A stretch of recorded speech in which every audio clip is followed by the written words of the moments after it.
ADHD stands for Attention Deficit Hyperactivity Disorder and is often described as a mental disorder.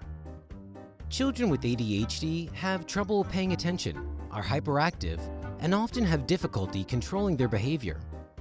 It is estimated that it affects around 5% of all children aged 3 to 17 globally, and that for every girl, around 3 boys are diagnosed with it.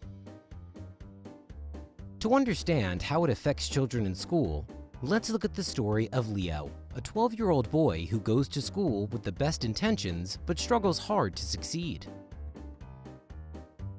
Attention deficit is his biggest problem. Leo gets distracted so easily. It happens even when he tries his hardest to focus.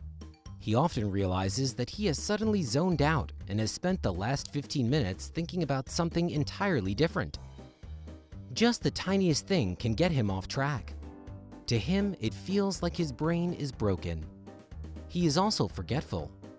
Books and homework are often left at home, and if he doesn't miss an assignment, he often loses it somewhere or forgets to turn it in.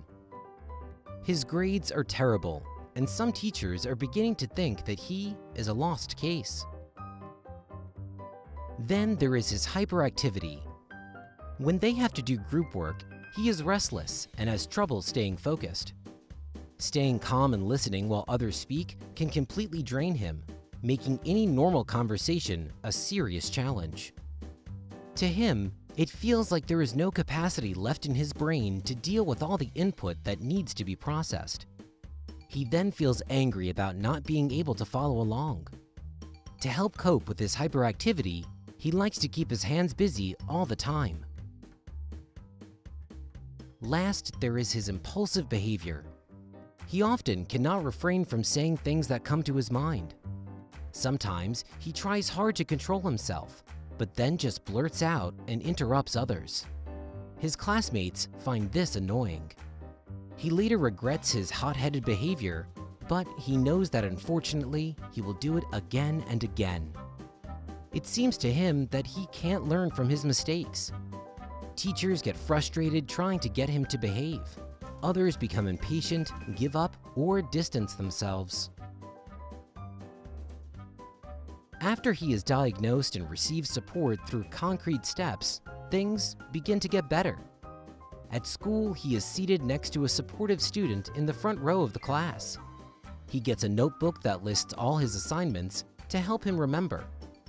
And to make homework easier to track, he receives it for all subjects only once a week.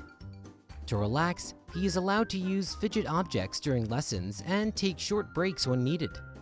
After school, he practices speaking and listening routines with a specialist. Additionally, his dad bikes with him to school every morning, and in the afternoon, he is allowed to play the ball as long as he wishes.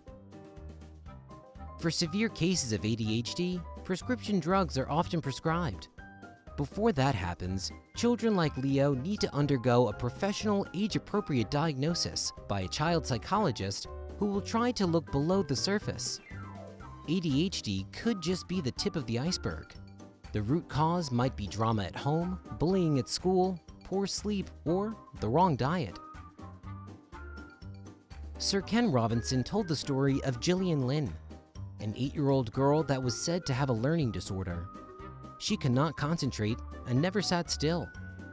When she was brought to the specialist, who didn't subscribe any therapy but instead played music on the radio, the girl started dancing. He then told her mother, "Gillian isn't sick. She's a dancer. Take her to a dance school." Gillian Lynn later became a famous dancer and then responsible for some of the most successful musicals in Broadway history. Please share your thoughts in the comments below. If you are hyperactive or if you are diagnosed with ADHD, please tell us about your coping mechanisms so we can learn more about it from reading your insights. If you want to support our channel, enabling us to make more such videos, visit patreon.com/sprouts and check out what we do.